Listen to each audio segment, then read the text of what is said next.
Pinlano umanong gawa ng kwento para siraan ng isang cabinet secretary sa utos ng isang kasalukuyan at isang dating kongresista.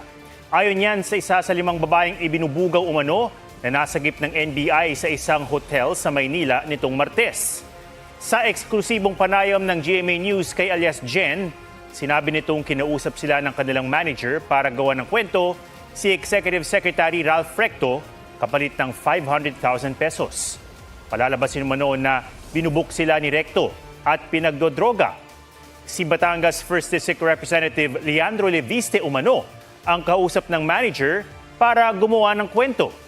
Ayon pa kay alias Jen, may kinalaman sa darating na local elections ang gagawing paninira kay Recto. Si Recto at Leviste ay kapwa taga Batangas. Pinangalanan din niya si dating Congressman Jing Paras na nagtuturo sa kanila kung ano ang sasabihin sa kanilang gagawing statement. Nagbigay na ng pahayag si alias Jen sa NBI kaugnay sa kanyang mga nilahad sa GMA News.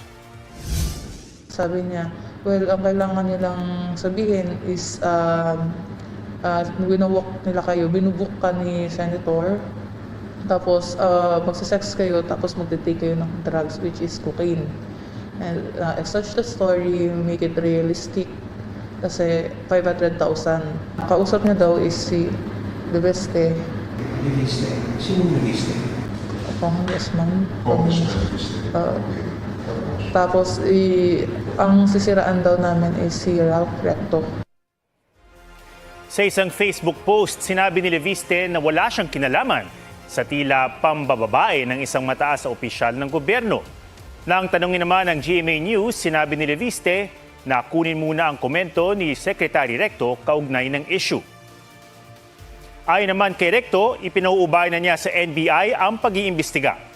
Sinisikap din namin makuha ang panig ni dating kongresistang Jing Paras. Ayon kay NBI Director Melvin Matibag, iimbestigahan nila ang mga pahayag na sinabi ni alias Jen.